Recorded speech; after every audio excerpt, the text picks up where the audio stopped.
¿Qué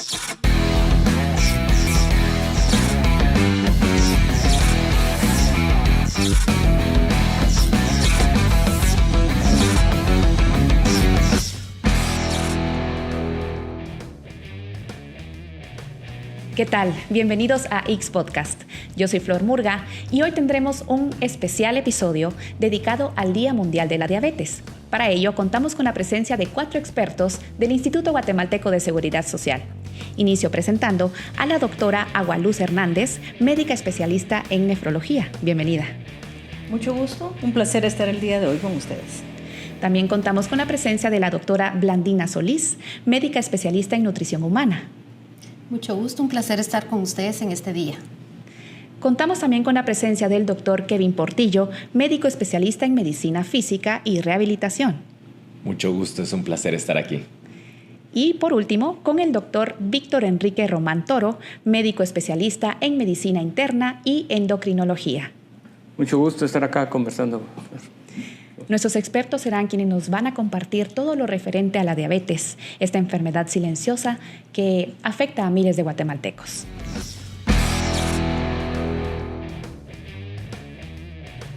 Muy bien, como esta entrevista es bastante amplia, la vamos a dividir en 2 segmentos. En el primero tendremos la presencia de la doctora Agualuz Hernández y del doctor Víctor Enrique Román Toro, quienes nos hablarán sobre qué es la diabetes y cuál es su vinculación con la enfermedad renal. Así que voy a iniciar con el doctor Román. Por favor, ¿nos podría explicar qué es la diabetes y qué tipos de diabetes existen? Gracias, Flor.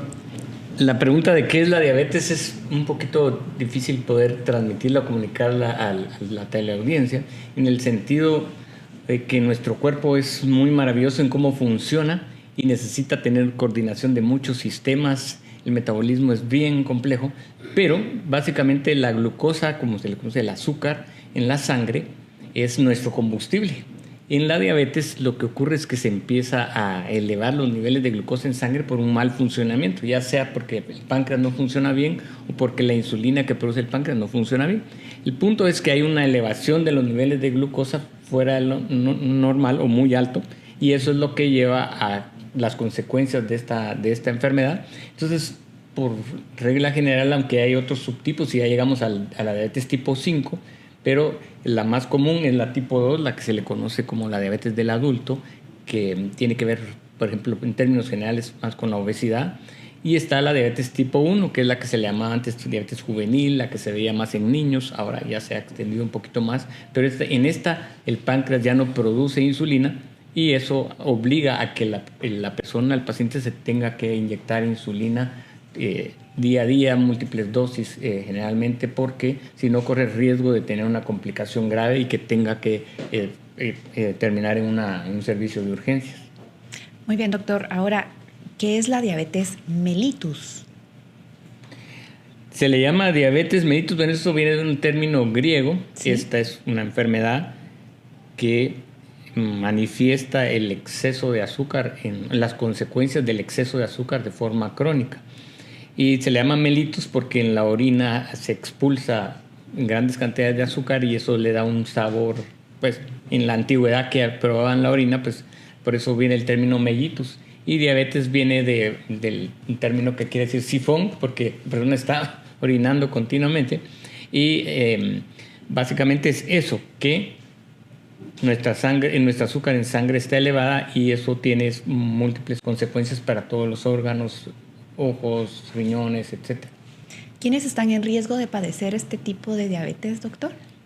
Esta pregunta es sumamente importante desde el punto de vista de lo que estamos platicando de la prevención en diabetes, porque si identificamos a quienes están en riesgo, vamos a tener una intervención oportuna o temprana. Y entonces el aumento de peso, que básicamente es el aumento de la grasa abdominal, más que cuánto pesamos, sino que cuánta grasa se acumula en el abdomen, es un factor de riesgo. El tener familiares diabéticos también nos pone en mayor riesgo, ya después de cierta edad, que en términos generales se habla de 45 años o más. Entre más edad, más riesgo hay de que se presente la diabetes. Hay otras condiciones como el tener hipertensión arterial, por ejemplo, ahora que es más frecuente hablar del hígado graso, mujeres con ovario poliquístico, mujeres que tuvieron la glucosa alta durante el embarazo, el estar sedentario, tener horarios de trabajo muy prolongados y no tener actividad física, tener una alimentación poco saludable, que es otro de los temas que también se va a enfatizar hoy. Esto puede ser que aumente el riesgo, como les decía, tener familiares implica que hay una carga genética o hay un factor heredado que puede condicionar que la persona pueda aumentar su chance de padecer diabetes a futuro. O sea que puede ser desde niños hasta adulto mayor. De hecho, es algo muy importante mencionar que desde el útero ya el niño ya empieza a recibir esos estímulos del ambiente de acuerdo a la alimentación materna, y puede ser que eso tenga repercusiones en su infancia e inclusive en la pubertad o antes de la pubertad se puedan ya presentar casos de diabetes tipo 2 por también el desarrollo de obesidad en esta población. Esta es una población que también tenemos que ponerle mucha atención. Claro. A la población escolar, llamémosle así. Ok, y doctor, ¿cómo se puede prevenir padecer este tipo de diabetes? Si retomamos los factores de riesgo, diríamos que hay cosas que no vamos a poder cambiar, como nuestra edad, nuestros antecedentes familiares, pero lo que sí podemos cambiar es nuestros estilos de alimentación, comer más saludable, que es un tema aparte, estar más activos, hacernos chequeos, ir con el médico, especialmente si vimos que tenemos estos factores de riesgo, pues es más importante hacerse el chequeo. Quiero enfatizar que los aparatos que se utilizan ahora popularmente para medir la glucosa no pueden hacerle diagnóstico a una persona. Tiene que hacerse un examen en sangre venosa, tiene que ir al laboratorio para tener un parámetro muy exacto, porque digamos que hay ciertos niveles de glucosa que se manejan para poder diagnosticar la diabetes, y de hecho ahora se maneja algo que se llama prediabetes, que justo lleva implícito que podamos prevenir la diabetes. Entonces el medirse la glucosa cuando tenemos estos factores es muy importante.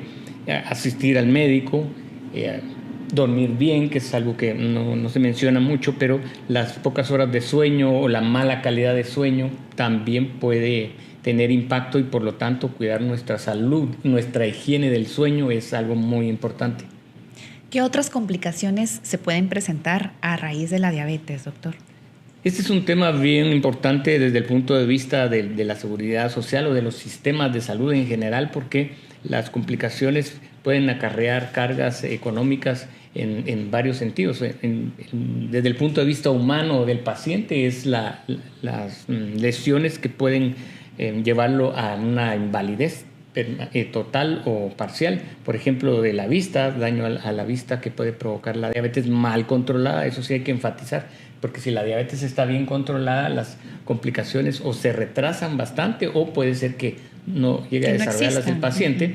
Pero está también la neuropatía diabética, que se habla del pie diabético y las molestias en las extremidades, que puede afectar también otros órganos. Que incluso esto que menciona también quita la sensibilidad también de los pies. Ese es uno de los problemas que tienen, ¿verdad? Digamos que a los pacientes diabéticos les recomendamos que siempre se revisen el calzado, porque pueden haber caído algunos objetos que pueden lastimar el pie y la persona no tener la sensibilidad para percibir que tiene una tachuela, una piedra, etcétera, y que eso le pueda provocar una lesión y no se dé cuenta, sino que hasta allá hay un problema más serio. Entonces, para el Seguro Social hay mucho problema de que el paciente tiene que hospitalizarse por ese tipo de condiciones que pueden provocarle cosas más serias a futuro, que le pueden limitar su capacidad laboral. Está el tema de que aumenta el riesgo de tener problemas cardíacos, básicamente ataques al corazón, derrames cerebrales, enfermedad arterial de los miembros inferiores, que es la más común, que también puede empeorar el problema de los pies. Y así hay otras complicaciones, y una de las que también es una carga fuerte también para los sistemas de salud, que es la nefropatía diabética, la enfermedad renal, que como nos va a comentar la doctora Hernández, también tiene mucho que ver, o en muchos casos se confabula la diabetes con la presión alta. Excelente, y precisamente aquí damos pie a que la doctora, por favor, nos pueda informar por qué la diabetes es una de las principales causas de la enfermedad renal en los pacientes. La diabetes en realidad a nivel de todo el mundo, y Guatemala no es la excepción, es causa de más del 40% de los pacientes que están en diálisis. Y tenemos que hacer la salvedad que los pacientes que están en diálisis son los sobrevivientes, porque muchos pacientes que se enferman de sus riñones por diabetes ya fallecieron antes de llegar al estadio 5 de diálisis de problemas cardiovasculares, básicamente, o sea, de infartos, de problemas cerebrales, por el daño que hay en los vasos secundario a la diabetes. Como ya se mencionó, la diabetes es un exceso de azúcar en la sangre. Sí. Y nuestro sistema circulatorio no está hecho para que haya tanta azúcar circulando. Entonces se va dañando el endotelio, que es como el recubrimiento que tienen los vasos por dentro, como la piel, dijéramos, pero por dentro de los vasos se va dañando, y al dañarse da pie a que se acumulen ahí otras sustancias que van cerrando los vasos. Y obviamente el tejido que queda después de un vaso cerrado, pues ya no le llega sangre. Y si no le llega sangre, se está muriendo. En el riñón pasa eso. Cuando hay un exceso de azúcar que llega al riñón, va a inflamar el tejido renal por dentro, que es algo que no se mira y desgraciadamente no se siente. O sea, no va a causar dolor, no va a causar ninguna sensación anormal, entonces la gente no se da cuenta. Y el riñón va compensando y compensando el daño que tiene, y por cada pedacito de riñón, que se llaman nefronas, las unidades que funcionan del riñón, por cada nefrona que se pierde, la que está a la par funciona el doble. Entonces se va compensando la función. Cuando ya perdemos el 80% del riñón, entonces es cuando empezamos a darnos cuenta de que estamos malos. Nos hacemos un examen y ya subieron los valores de creatinina o de urea, pero antes de eso no, porque el riñón va compensando poco a poco, y si no nos hacemos exámenes, pues no vamos a saber cómo estamos. Claro. La mejor forma de verlo, o la única forma de verlo en realidad, es haciéndose un chequeo frecuente. Sí, porque ya, como dice usted, al tener el 80% ya de daño, ya es muy difícil poder recuperarlo, ¿verdad? De hecho, casi imposible, podría decirse. Casi imposible. Lo que hacemos con los tratamientos, y en los últimos años hay nuevos tratamientos para esto, es enlentecer la progresión. Ya. De natural, o sea, a partir de los 40 años empezamos a perder un 1% de función de nuestro riñón por envejecimiento normal. Muy bien. Entonces, pero si yo a los 40 años llego con el 100% de la función de mi riñón, cuando esté en los 80 voy a tener 60%. Entonces, estoy bien. Con ese 60% me va a ser suficiente. Pero si yo a los 40 años ya llego con 50% de función de mi riñón, entonces al poco tiempo yo ya no voy a tener riñones funcionantes. Y esto desde la niñez, porque el riñón se forma en el feto. Ya después de que uno nace, no aparecen más unidades de nefronas, o sea, con las que nacemos, con esas estamos. Y los niños de bajo peso al nacer, los niños prematuros, nacen con menos nefronas que los niños que nacen a término y que tienen madres bien nutridas. Claro, ahí es más el riesgo. Si encima de estos niños tienen infecciones intestinales, se deshidratan, van perdiendo nefronas desde la niñez, entonces son la población que tenemos de más riesgo. Ok, ahora usted hablaba de que hasta cuando ya está avanzado se tiene síntomas. ¿Cuáles son estos síntomas que se empiezan a sentir cuando empiezan a fallar los riñones?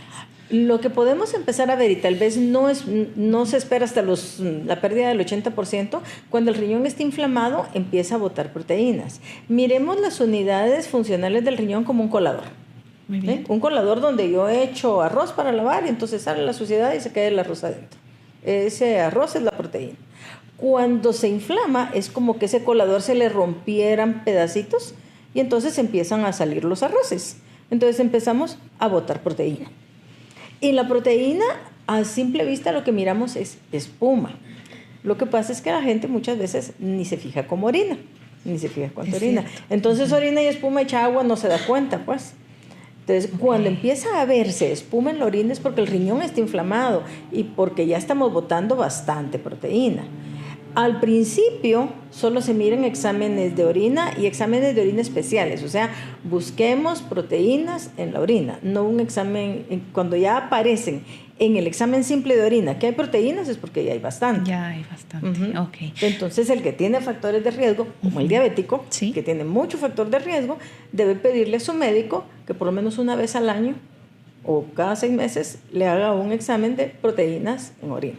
Y es en orina simple, o sea, es un examen que no duele, que no es incómodo hacerlo, Claro. que da la muestra en cualquier momento. Y entonces le puede pedir que le haga su examen para ver llevar que su ese riñón control. esté bien. Ok, rápidamente, doctora, ¿cómo tratar la enfermedad renal en pacientes diabéticos? Como te decía, ahorita hay medicinas que nos ayudan a hacerlo más lento, Ok. a que no progrese tanto. Lo mejor es obviamente, va de la mano con una glucosa normal, porque de nada sirve que yo exija que me den esas medicinas si sigo con mi azúcar alta, Sí. si sigo comiendo mal, si sigo sin hacer ejercicio, si sigo tomando bebidas envasadas, o sea, Claro. si no tomo suficiente agua, si sigo fumando. Entonces, por las medicinas tampoco son magia. Entonces, es todo eso. Tengo que mantener normal mi colesterol, mis triglicéridos, mi ácido úrico, mi presión, mi azúcar, mi peso, no fumar. Y tomar por lo menos, decíamos 8 vasos de agua, pero en realidad con el calor que está haciendo, con el cambio climático, ya los 8 vasos se quedan cortos. Sí. Entonces ya es tomar agua suficiente para que mi orina salga clara, que no se mire amarilla, que se mire más clara, porque no es lo mismo tomar agua aquí en la capital que en Zacapa, Claro, donde hay más calor donde hay todavía. más calor, y tener Ok. cuidado de los ambientes con aire acondicionado, porque el aire acondicionado te deshidrata, porque la piel, por mantener la temperatura, está evaporando agua, pero no se siente, porque con el aire acondicionado uno no suda.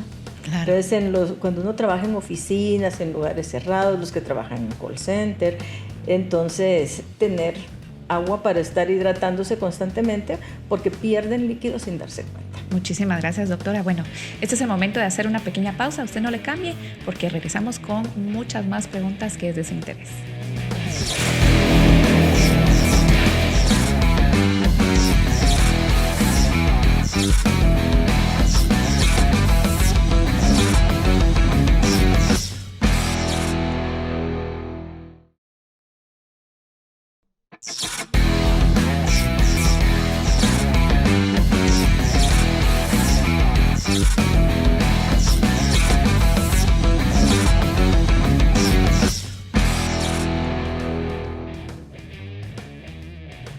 Gracias por continuar con nosotros. A continuación tendremos la intervención de nuestros siguientes 2 médicos, quienes serán la doctora Blandina Solís y el doctor Kevin Portillo, quienes nos aclararán más sobre cómo lidiar con la diabetes a través de actividad física y una buena alimentación.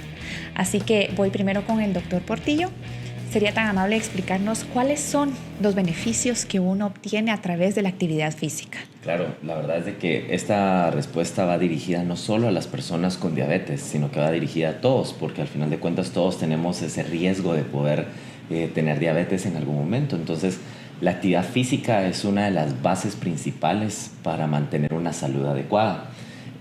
No tenemos que complicarnos. Muchas veces cuando pensamos en actividad física pensamos que tenemos que entrar a un gimnasio, estar 2 horas ahí todos los días, y realmente no. La actividad física simplemente quiere decir movimiento. Entonces esto lo podemos dividir en 2 grandes grupos, que son una actividad física cardiovascular, que va a hacer el movimiento físico mayor, y las actividades de fuerza, que requieren pues realizar una fuerza por parte de los músculos, ¿verdad? Esto va a tener beneficios tanto en salud, como por ejemplo el crecimiento muscular, el fortalecimiento del sistema óseo, de todos los huesos, el fortalecimiento de nuestro sistema inmune también. Disminuimos el riesgo de enfermedades infecciosas, así como también va a tener beneficios a nivel emocional, mejorando la autoestima, reduciendo el estrés. Y también no tenemos que dejar a un lado la parte social, porque también muchas veces el ejercicio hace que tengamos más relación con el resto de personas, e inclusive mejorar las condiciones sexuales y emocionales que tenemos en contacto con el resto de personas. O sea, la clave es la actividad física, doctor. Así es. Ok, ¿cómo influye esto para la prevención de la diabetes mellitus?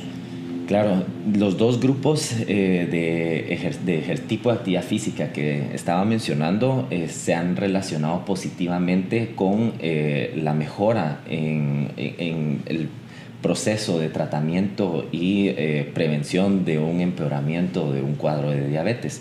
La actividad física, cuando lo tomamos en cuenta, por ejemplo, aeróbico, que son ejercicios cardiovasculares, que como un ejemplo lo podemos tomar salir a caminar, salir a correr, nadar, hacer bicicleta, o inclusive solo el hecho de podernos movilizar, caminar desde un lugar a otro, ya estamos mejorando el metabolismo y el consumo metabólico que tenemos en el cuerpo, y por lo tanto pues necesitamos utilizar ese azúcar, esa glucosa que normalmente se ve afectada en la diabetes, y por lo tanto pues esto nos mejora. Pero también recientemente se han realizado muchos estudios en los cuales hemos encontrado que los ejercicios de fuerza por el incremento de la actividad muscular aumentan muchísimo más los beneficios de una actividad física. Entonces, relacionar ambos es sumamente importante. Si pensamos en ejercicios de fuerza, podemos pensar simplemente bandas de resistencia, por ejemplo, estas bandas elásticas que podemos trabajar desde casa. No tenemos que ir a un gimnasio, podemos agarrar una bolsita de 3 libras de arroz o de frijol y poder hacer ejercicios musculares con esto. Entonces, si combinamos ambas actividades, podemos mejorar muchísimo nuestras condiciones. Excelente. Ahora, doctora Solís, ¿por qué es importante la adecuada alimentación precisamente para el paciente con diabetes mellitus tipo 2? Gracias. Que tu alimento sea tu medicina y tu medicina tu alimento. Hipócrates, año 360 a.C. Desde entonces es considerado el padre de la medicina moderna por sus descubrimientos en relación a cómo la alimentación influye en el bienestar general, en la salud y en la prevención de enfermedades. Estamos en el siglo XXI y se han hecho muchos descubrimientos en relación a cómo la alimentación adecuada influye en el bienestar de cada uno de los individuos. Y la diabetes mellitus, que es una pandemia realmente muy importante que está afectando a muchas personas a nivel mundial y a nivel nacional, por sus consecuencias nefastas a nivel de otros órganos y enfermedades que provoca, entonces es importante la alimentación adecuada. Por lo tanto, pedimos a nuestros pacientes con diabetes que coman adecuadamente, que aumenten el consumo de alimentos frescos, alimentos vegetales, sobre alimentos procesados o ultraprocesados, porque con la evolución y el paso de los años desde Hipócrates hasta el siglo XXI, también han habido muchos cambios con la industrialización de los alimentos. Entonces es aquí donde sugerimos a los pacientes ya diagnosticados con diabetes mellitus que prefieran alimentos frescos, verduras, frutas, versus un alimento ultraprocesado envasado con exceso de azúcar o frituras, algún carbohidrato refinado sobre eso, que frituras, grasas o alimentos que realmente contienen otro tipo de elementos dañinos para la salud, como benzoatos y otro tipo de estos alimentos. Es ahí donde se vuelve importante la adecuada alimentación para el paciente con diabetes. Muy bien. Ahora, doctor Portillo, ¿sería tan amable indicarnos algunas ideas para que la gente pueda realizar actividad física y que dejemos a un lado el sedentarismo? Sí. Lo más importante con la actividad física es encontrar algo que a uno realmente le guste. Cuando queremos hacer un ejercicio de forma obligatoria o involuntaria, realmente nunca nos vamos a adaptar. La clave con la actividad física es la consistencia.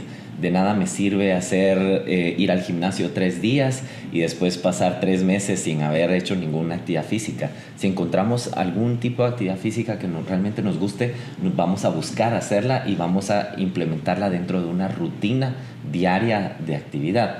Esto ahí es donde cada persona tiene que hacer el análisis de qué tipo de actividad. Algunos nos gusta bailar, otras personas nos gusta salir a correr, otras personas, ahora hay muchos grupos también de personas que se reúnen para hacer actividad física, como zumba, como salir a caminar a los diferentes parques. O si nos gustan las actividades más personales o no tenemos mucho tiempo, en las redes sociales existe una infinidad de material donde podemos encontrar ejercicios para hacer 15, 20 minutos en casa que nos puede permitir realizar una actividad física y evitar este sedentarismo. Muy bien. Ahora, doctora Solís, ¿qué es el índice glicémico y cuál es la importancia de tener un peso adecuado para, pues, a través de una buena alimentación y que esto beneficie a los pacientes con diabetes mellitus tipo 2? El índice glicémico de los alimentos se refiere a la capacidad de un alimento con contenido de carbohidratos que cuando se ingiere, cuánto tiende a elevar los niveles de glucosa en sangre.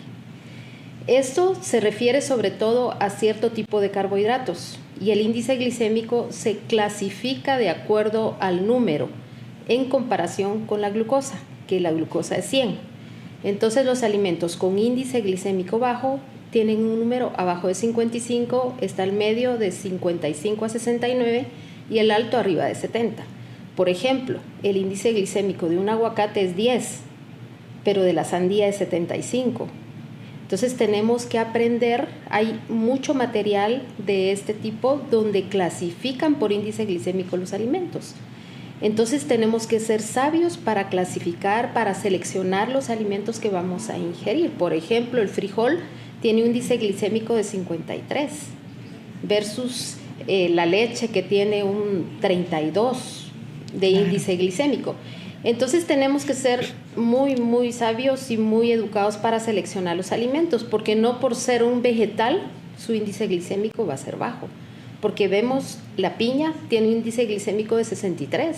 Sí, es alto. Bastante. Entonces tenemos que ir seleccionando los alimentos con índice glicémico bajo o medio para evitar tener niveles elevados de glucosa en sangre, porque el objetivo principal es ese, mantener una glucosa en valores normales.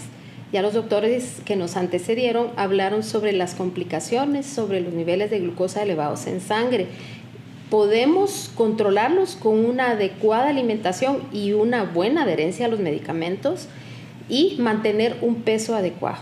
El peso adecuado se calcula en base a la estatura de la persona y también se toma en cuenta el peso acumulado, sobre todo a nivel abdominal.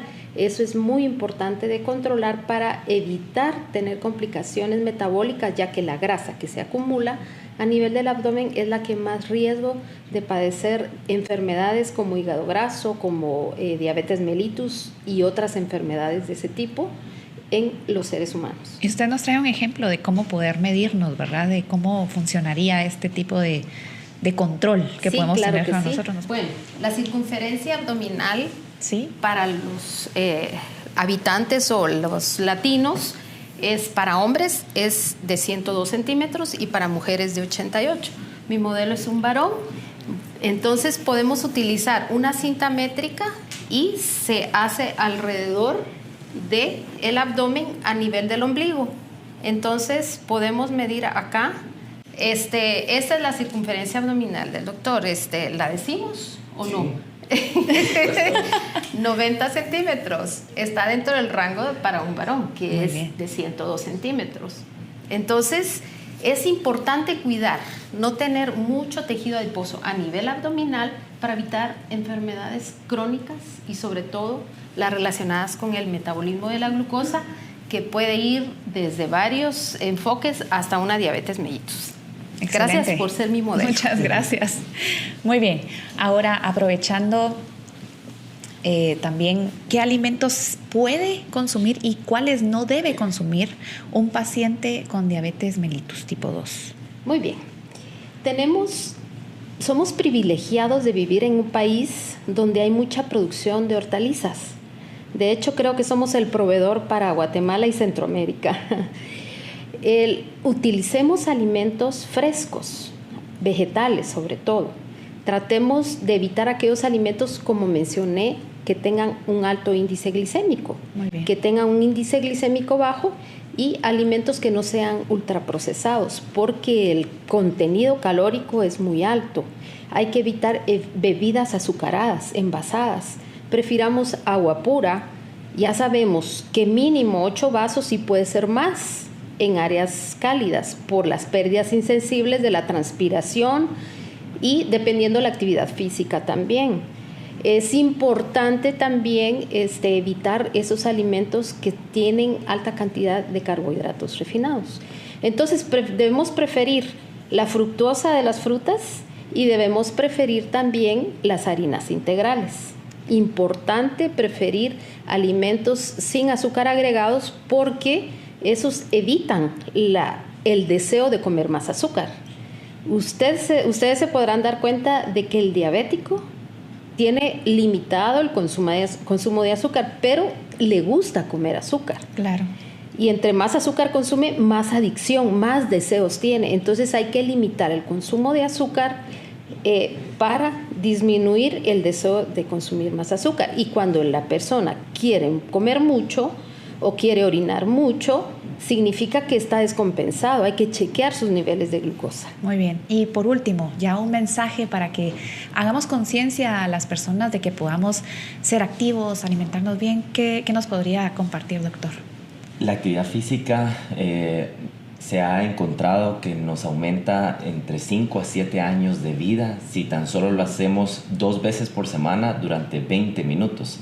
Se ha encontrado en el caso de la diabetes que hay una reducción hasta del 10% del índice glicémico con solo haber realizado estos 20 minutos 2 veces nada más por semana durante 16 semanas. Ahora imaginemos si esto lo hacemos durante más días de la semana o lo hacemos ya por un periodo prolongado de tiempo, los beneficios que va a terminar siendo es para nosotros. El ejercicio al final de cuentas es parte de un tratamiento, pero es parte de un compromiso propio que cada uno tiene que hacer. Entonces, si nosotros tenemos un compromiso de que a largo plazo queremos ser saludables, queremos ser independientes, queremos evitar todas las secuelas que hemos visto que puede generar la diabetes, está en las manos nuestras buscar hacer esta actividad física, buscar tener una buena alimentación.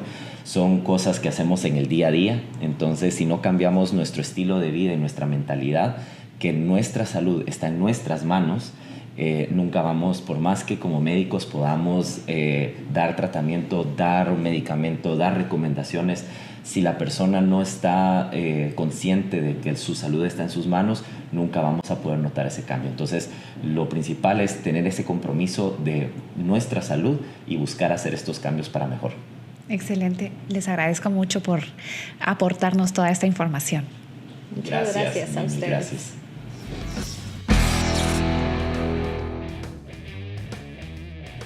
Muy bien, como hemos visto, es importante conocer, aprender y accionar por nuestra salud. Con la prevención podemos prolongar nuestros años de vida. Esperamos que les haya gustado este episodio. Por favor, compártanlo a través de nuestras redes sociales, con familiares, amigos, conocidos que necesiten conocer más sobre esta enfermedad.